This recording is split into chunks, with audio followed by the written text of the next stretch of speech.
अस्सलाम स्टूडेंट्स, हम लोग पढ़ने जा रहे हैं वायरसेस के बारे में। इस लेक्चर में हम देखेंगे वायरसेस क्या होते हैं, वायरस लिविंग है या नॉन लिविंग, ये सेल है या नॉन सेलुलर है, ये इन्फेक्शियस है, ये कौन कौन सी डिजीज़ काज करता है, इसकी डिस्कवरी के बारे में, ये लफ्ज़ कहाँ से आया है, इसकी डेफिनेशन क्या है और इसके कुछ कैरेक्टरिस्टिक्स। स्टूडेंट्स, ये लफ्ज़ वायरस जो है, जिनको हम वायरसेस, वायरस की जमा है वायरसेस।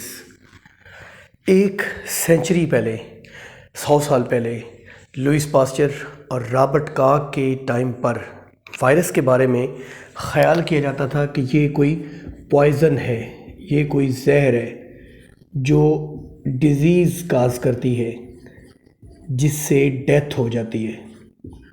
ये था 100 साल पहले वायरस के बारे में कॉन्सेप्ट। आज का जो वायरस के बारे में कॉन्सेप्ट है वो मुकम्मल तौर पे डिफरेंट है।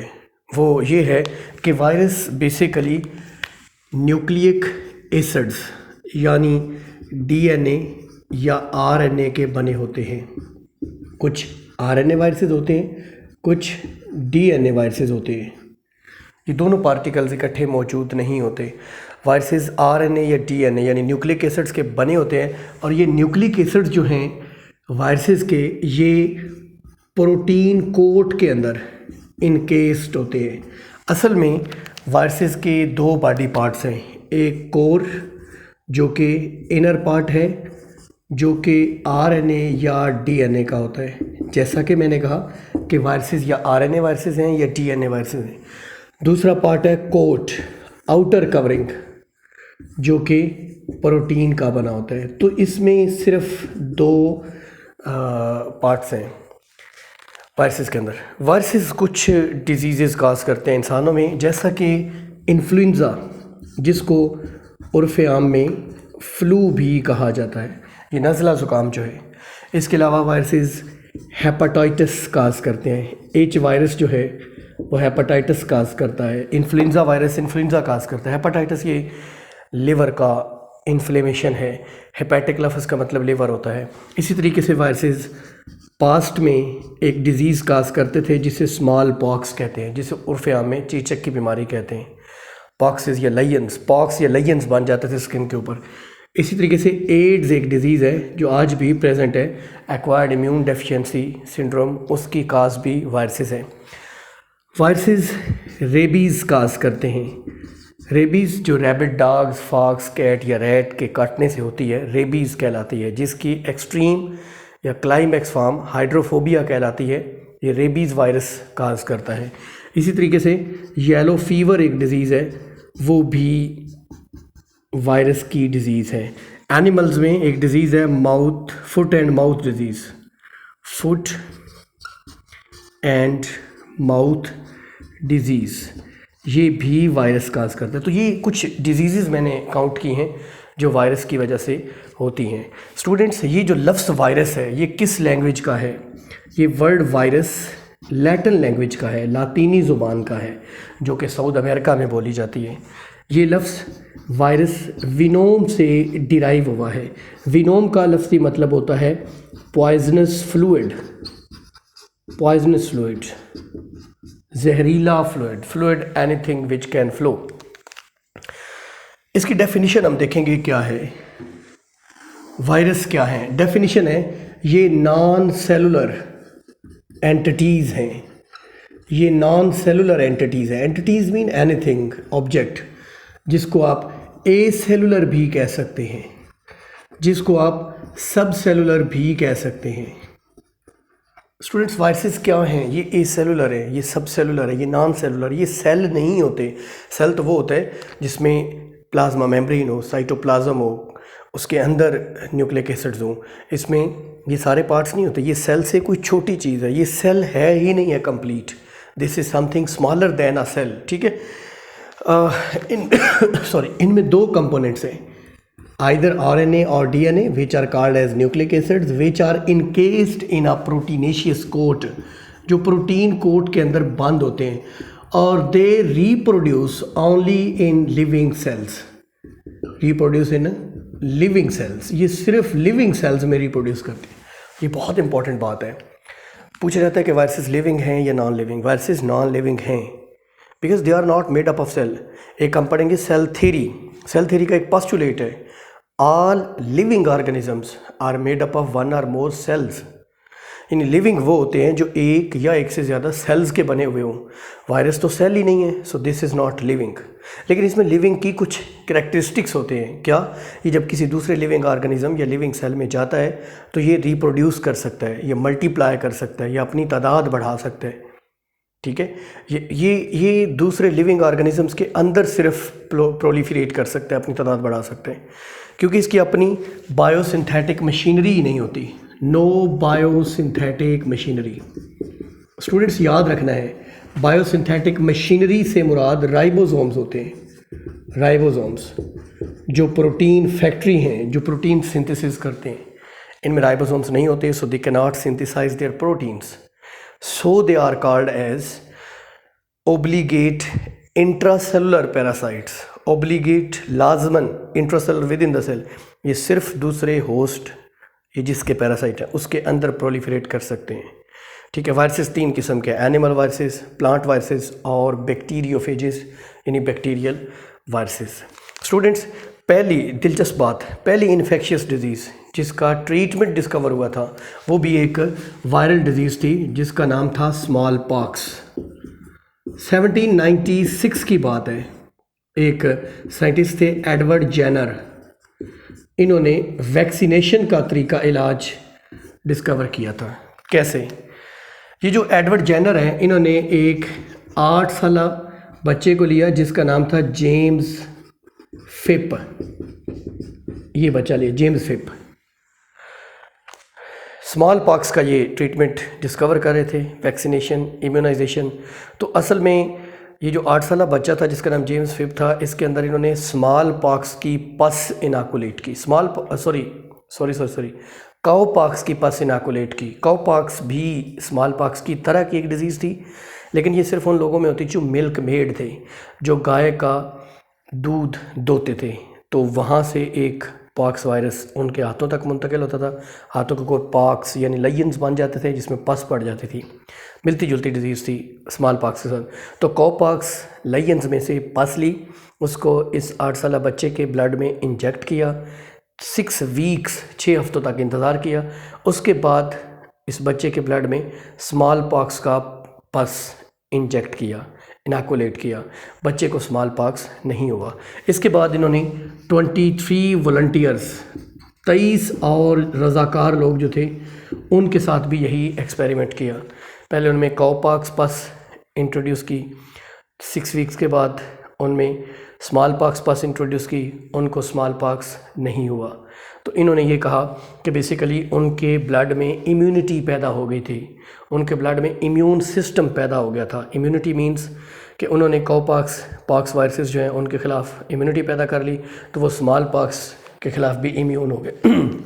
चूँकि इसमें कॉपॉक्स पस इस्तेमाल की गई थी, लैटिन लैंग्वेज में, लतीनी ज़ुबान में वैका काओ को कहते हैं। तो कॉपॉक्स इस वजह से इस तरीका इलाज का नाम रखा गया वैक्सीनेशन। ये नाम रखा था लुईस पास्चर में। स्टूडेंट्स, ज़रा वायरसेस की डिस्कवरी की बात हो जाए।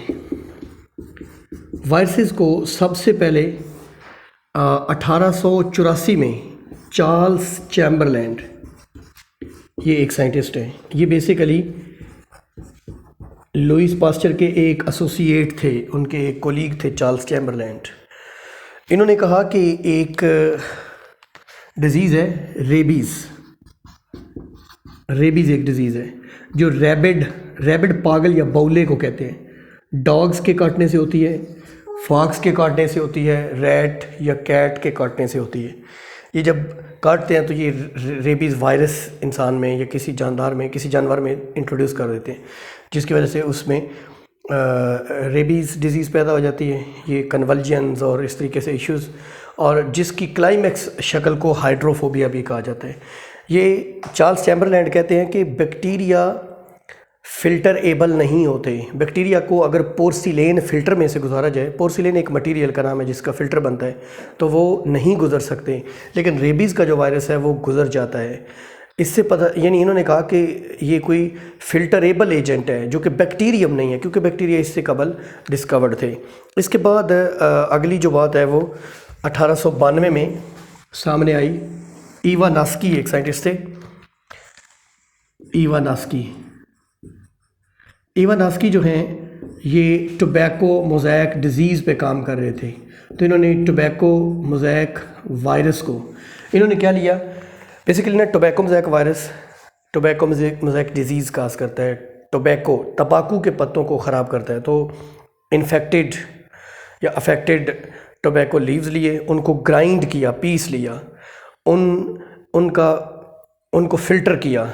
वो जो फ़िल्ट्रेट था, जो ऊपर चीज़ रह जाती है फ़िल्टर पेपर के, उसे रेजिड्यू बोलते हैं, जो नीचे लेते थे फ़िल्ट्रेट, वो फ़िल्ट्रेट लिया, वो दूसरे हेल्दी टोबैको लीव्स पे अप्लाई किया, वो भी टोबैको मोज़ैक डिज़ीज़ में मुतासर हो गए, में मुब्तला हो गए। यानी ये कोई एजेंट है जो फ़िल्ट्रेबल है। 1898 में एक और डिज़ीज़ जिसको फुट एंड माउथ डिज़ीज़ कहते हैं, जो कि मुंह खुर की बीमारी है जानवरों में, वो भी उसका भी ऐसा एजेंट डिस्कवर हुआ। इसी तरीके से 1901 में येलो फीवर एक डिज़ीज़ थी, उसका भी वायरस डिस्कवर हुआ, यानी फिल्ट्रेबल एजेंट डिस्कवर हुआ। 1935 में स्टैनले, WM स्टैनले, इन्होंने क्या किया, 1935 में इस एजेंट को अलग कर लिया, चूँकि फिल्ट्रेशन से तो अलग नहीं हो सकता था, तो इन्होंने प्रोसेस यूज़ किया क्रिस्टलाइजेशन। ये आप लोग जानते हैं, अपने केमिस्ट्री सेकंड चैप्टर में पढ़ा है। क्रिस्टलाइजेशन क्या होता है, क्रिस्टल्स बनाए और वहाँ पे टोबैको मोज़ैक वायरस को अलग कर लिया और इस तरीके से ये डिस्कवर हो गया। स्टूडेंट्स, हम देखेंगे कुछ करैक्टरिस्टिक्स वायरस की। शॉर्ट क्वेश्चन है, इसी के साथ हमारा ये लेक्चर कंप्लीट हो जाएगा। करैक्टरिस्टिक्स ऑफ वायरसेस के चंद करैक्टरिस्टिक्स। सबसे पहली बात ये कि ये एक्सट्रीमली स्मॉल होते हैं, इनको कहा जाता है ये अल्ट्रा माइक्रोस्कोपिक हैं। अल्ट्रा माइक्रोस्कोपिक मीन्स ये माइक्रोस्कोप से नहीं देखे जा सकते, इनको देखने के लिए इलेक्ट्रॉन माइक्रोस्कोप की ज़रूरत पड़ती है। ये लाइट माइक्रोस्कोप या ऑप्टिकल माइक्रोस्कोप से नहीं देखे जा सकते। दूसरी बात, इनका साइज़ देखते हैं। इनका साइज़ मैक्सिमम होता है 250 नैनोमीटर। ये पॉक्स वायरसेस हैं जो सबसे बड़े साइज़ के हैं, इनका साइज़ कम से कम 20 नैनोमीटर। और ये पार्वो वायरसेस हैं, सबसे छोटे बैक्टीरियम से ये 10 गुना ज़्यादा है। यानी बैक्टीरिया की निस्बत अगर इनका साइज़ देखा जाए तो ये कितना है, ये 10 to 1000 टाइम्स स्मॉलर है, 10 to 1000 टाइम्स स्मॉलर है मोस्टली बैक्टीरिया से। मज़ीद अगर इनके बारे में बात की जाए तो ये अपनी बायोसिंथेटिक मशीनरी नहीं रखते, ये अपने राइबोसोम्स नहीं रखते, इनको कोई दूसरा सेल चाहिए जिसमें ये ग्रो करें। ये अपने होस्ट की, ये पैरासाइट हैं, बायोसिंथेटिक मशीनरी यूज़ करते हैं, इसलिए इनको कहा जाता है ये ओब्लिगेट इंट्रासेलुलर पैरासाइट्स हैं। Obligate intracellular parasites. ओब्लिगेट क्या होते हैं, दो तरह के पैरासाइट होते हैं, एक ओब्लिगेट और दूसरे फैकल्टेटिव, जिनको अपॉर्चुनिस्टिक भी कहते हैं। होस्ट मिल जाए तो ग्रो कर लेते हैं, उन्हें आर्टिफिशियली भी ग्रो किया जा सकता है। वायरसेस को लेबॉरेटरी में आर्टिफिशियल मीडियम के ऊपर कल्चर नहीं किया जा सकता, they need a living cell, क्योंकि उनकी अपनी बायोसिंथेटिक मशीनरी नहीं है। They will use the biosynthetic machinery of their host. Students, मज़ीद ये कि इनके ऊपर एंटीबायोटिक्स इन्फ्लुएंस नहीं करती, no effect of antibiotics. Antibiotics का इफ़ेक्ट क्यों नहीं होता, जो मशहूर या ब्रॉड स्पेक्ट्रम एंटीबायोटिक्स हैं हमारे पास, पेनिसिलिन, स्ट्रेप्टोमाइसिन, टेट्रासाइक्लिन, वो इसके ऊपर इफेक्ट नहीं करती, because this is not a living object. Antibiotics are for living objects, for bacteria, so these are not living. Students, ये था हमारा टॉपिक जिसमें हमने देखा वायरसेस क्या है। एक छोटी सी चीज़ और मैं आपको बता दूं, वायरसेस अपने होस्ट के अतबार से 3 किस्म के होते हैं, एनिमल वायरसेस, प्लांट वायरसेस और बैक्टीरियोफेजेस यानी बैक्टीरियल वायरसेस। इन बैक्टीरियोफेजेस को डिस्कवर किया था ट्वार्ट ने 1915 में, और डी हिराले ने, जो कि एक येलो बॉक्स हमारी बुक में गिवन है, 1917 में। किन को? बैक्टीरियोफेजेस को। इनको बैक्टीरियोफेजेस या फेज वायरसेस या सिंपली फेजेस भी कहते हैं। बेसिकली कहानी यह है कि टॉल्ट ने 1915 में देखा कि कुछ बैक्टीरिया की कॉलोनीज़ हैं जिनके अंदर एक फ्लूइड इंट्रोड्यूस करवाया जाए तो लाइसिस हो जाती है, ब्रेक डाउन। असल में ना बैक्टीरिया को हम पैटी डिशेस में ग्रो करते हैं, एगर जेल के ऊपर ओवरनाइट रखें तो एक पूरी कॉलोनी ग्रो कर जाती है। उसके ऊपर अगर वायरसेस का फ्लूइड मतलब मुंतकिल किया जाए तो वो डेड हो जाते हैं, वो लाइसिस कर जाते हैं, बैक्टीरियोफेजेस। फिर 1917 में इंडिपेंडेंटली अलग काम करते हुए डी रैले ने भी इनको डिस्कवर किया, तो इनको बैक्टीरियोफेजेस का नाम दिया डी रैले ने 1917 में। क्यों? क्योंकि ये बैक्टीरिया ईटर थे। Bacteriophages mean bacteria eater. ये था हमारा टॉपिक जिसमें हमने वायरसेस को देखा, इनके करैक्टरिस्टिक्स देखे, इनकी प्रॉपर्टीज़ देखी। नेक्स्ट लेक्चर में हम लाइफ साइकिल ऑफ बैक्टीरियोफेज देखेंगे।